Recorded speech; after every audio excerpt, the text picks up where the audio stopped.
Life's not fair, is it, my little friend? While some are born to feast, others spend their lives in the dark.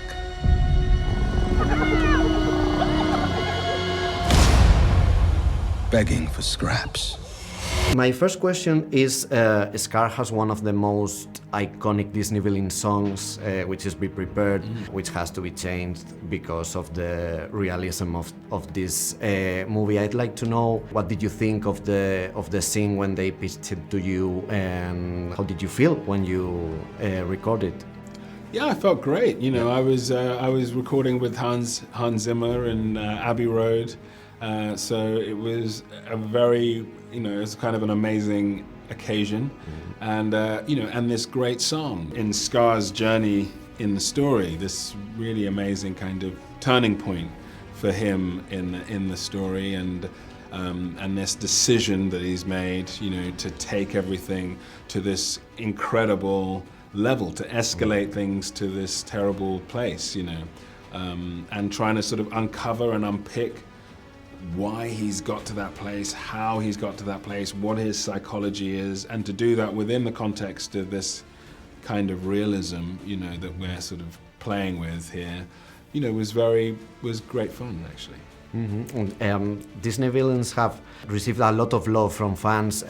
Why do you think is that? Why do you think Disney villains have so much love, and particularly Scar? What are his strength points that get to connect with people, although he's pretty twisted? Yeah.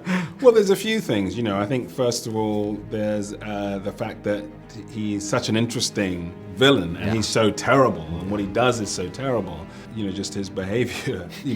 But there's also the fact that, in its rendering, in Scar's rendering through Jeremy Irons, Jeremy Irons created, and with the animation, just how he looked and felt, just created this wonderful character, So for me, it was great that there was such an incredible basis for a character, and so you kind of are able to investigate it, I think, to say, well, here is this great thing, and I wonder if there's any other aspect of it, whilst we look at the kind of realism, that could also be interesting to explore in this wonderful character.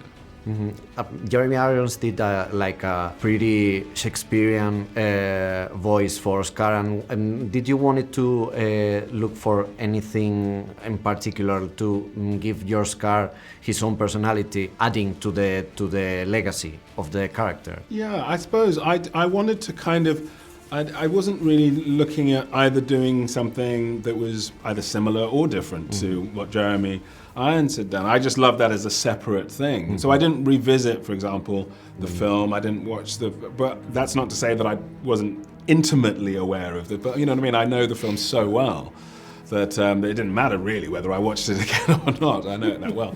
So, but I definitely wanted to see. Didn't make any decisions really about how Scar was going to sound or anything. I just wanted to kind of uncover what I felt about the psychology, and then play the scene and see what came out.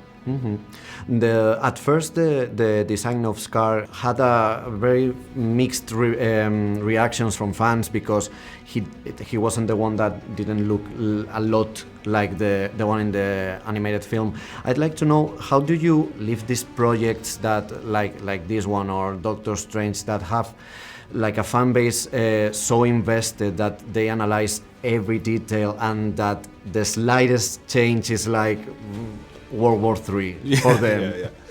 Well, the thing is that, you've just got to watch the film, like all of the kind of sort of talk about something is kind of meaningless, because, it only really makes sense, any decision makes sense in the context of the whole thing.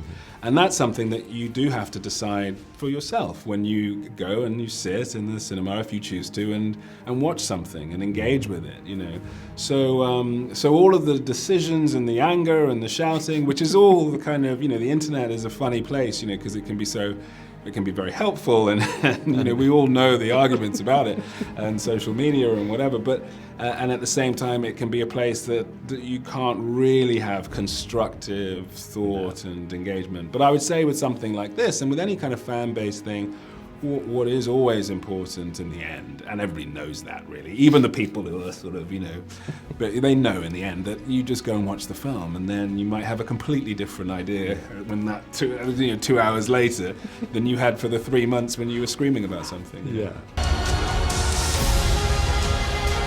You must take your place in the circle of life.